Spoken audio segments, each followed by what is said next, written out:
President, Excellencies, thank you for the opportunity to brief you today. I am Noura Erakat, a Palestinian-American human rights attorney and author. 25 years ago, when this body adopted Resolution 1325, the Security Council made an unabashedly feminist commitment to advance gender equality because you understood that women are critical agents for a just peace. Nowhere is this more apparent than in Palestine, where for decades, courageous Palestinian women have resisted dispossession, removal, apartheid, and now genocide. Yet nowhere have the WPS agenda's tenets of equality, inclusivity, accountability, and respect for human rights been more out of reach. In Gaza, one woman and one girl have been killed every hour for the past 730 days. Despite the recent enthusiasm to end this war, the terms of the current proposal are setting up Palestinians to live under permanent occupation and siege. The end of this genocide cannot come at the expense of accountability and justice for its survivors. The voices of Palestinian women have been notably absent from this chamber. I am here today because my Palestinian sisters cannot be. Those who are able to travel outside the besieged Bantustans Israel has created across Palestine are denied visas to the United States. Others face reprisals for speaking out. This council should be doing everything in its power to recognize and support Palestinian women as agents of change. But when a people are enduring genocide, the first priority is life. Today, I will show how Israel's ongoing Nakba in Gaza intends to destroy the Palestinian people in violation of the Genocide Convention. I will detail how attacks on the reproductive capacity of Palestinian women and girls collectively aim to eliminate the possibility of a Palestinian future in 4 stages. 1. It is a struggle for Palestinians to survive, let alone conceive in Gaza. 92% of residential buildings have been destroyed, leaving no quarter for privacy or intimacy. Further, the systematic sexual abuse and torture of Palestinians in captivity, including rape of men, women, and children, filmed forced nudity, electrocution of genitalia, have resulted in mental and physical trauma that impede an ability to engage in sexual intimacy at all. Recently, the UN Commission of Inquiry concluded that the bombing of the Al-Basma fertility clinic that destroyed 4,000 embryos and over 1,000 vials of sperm and unfertilized eggs was a measure intended to prevent births. Between 2022 and 2025, the birth rate of Palestinians in Gaza has declined by 41%. 2, even if Palestinian women manage to conceive, it is a struggle to carry life to full gestation.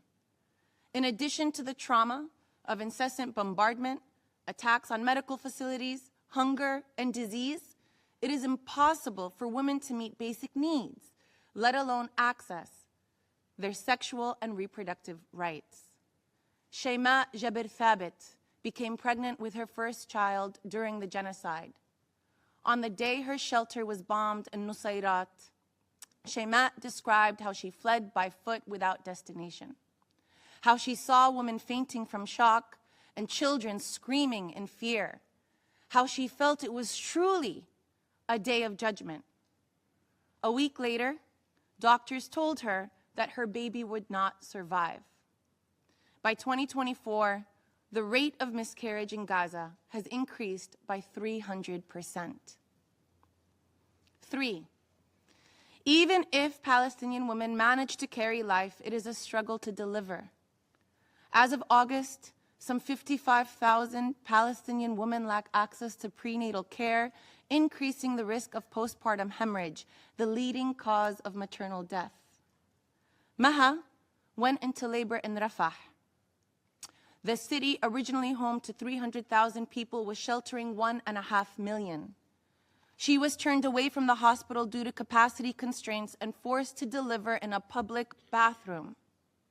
Maha is not an exception. Every week, at least 15 women in Gaza deliver in appalling conditions. And those that do reach a hospital do not fare much better, like Shayma Iftouh, who endured a C-section without anesthesia. She described the pain as beyond human tolerance.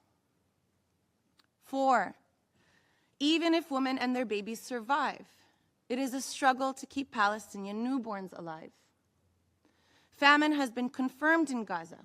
Over 60% of pregnant and breastfeeding women are unable to produce milk due to malnutrition. As these women starve, they grow faint with anemia, their teeth may fall out, and their immune systems, already weakened by pregnancy, become even more vulnerable to disease. Many will give birth to underweight babies. Amira's parents were able to feed her until she was 6 months old. But when she caught an infectious disease, her parents could do nothing but watch her die. Amira is among at least 450 babies that were born and killed during the genocide.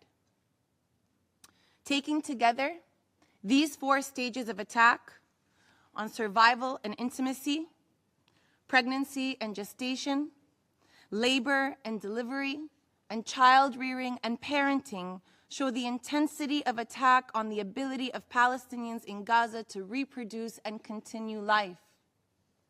This was always the intention. In May 2025, Zahut party leader and former member of the Knesset, Moshe Feiglin, said, "Every child in Gaza is the enemy. We need to occupy Gaza and settle it, and not a single Gazan child will be left there." He was not prosecuted for incitement to genocide. Despite an ICC arrest warrant, Foreign Defense Minister Yoav Gallant, who referred to all Palestinians as human animals, remains at large. Just 2 days after the UN Commission of Inquiry concluded that Israel is committing genocide in Gaza, the United States cast its 6th veto of a Security Council ceasefire resolution, and now advances plans to absolve alleged war criminals, to whitewash a genocide we have all witnessed, and to render once again Palestinian self-determination into a question at the mercy of outsiders. As enshrined in the UN Charter, our inalienable rights cannot be subject to negotiation. Palestinians have a right to self-determination in our ancestral homeland, a homeland that has etched the shape and color of our embroidered dresses, that has entwined our family lineages through marriage, that has flavored our most exquisite dishes with the bite of pomegranate molasses and the tang of green olives harvested in the fall. A homeland that has provided grammar for our poetry and holy sites for our worship and pilgrimage. Our survival cannot be conditioned on surrendering our right to build a collective future on this land which makes life worth living. And our refusal to surrender is precisely why this campaign aims to destroy the Palestinian people. In its current form, the US proposal is contingent on the removal of Palestinians from the helm of their political future. As emphasized by UN experts on Friday, the political outcome that we also desperately want cannot be based on outright violations of international law. Excellencies, you cannot allow brute power to unravel our humanity.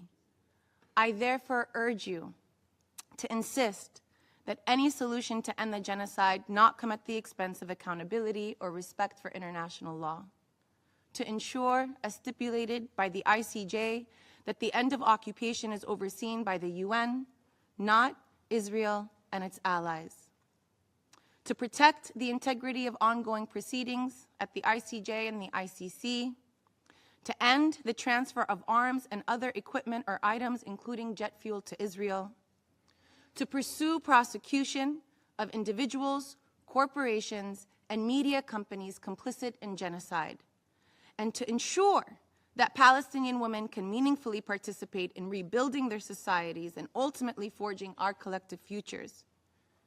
Should you be paralyzed by fear, I encourage you to look to Palestinian women. They refuse to surrender. Neither should you. Thank you.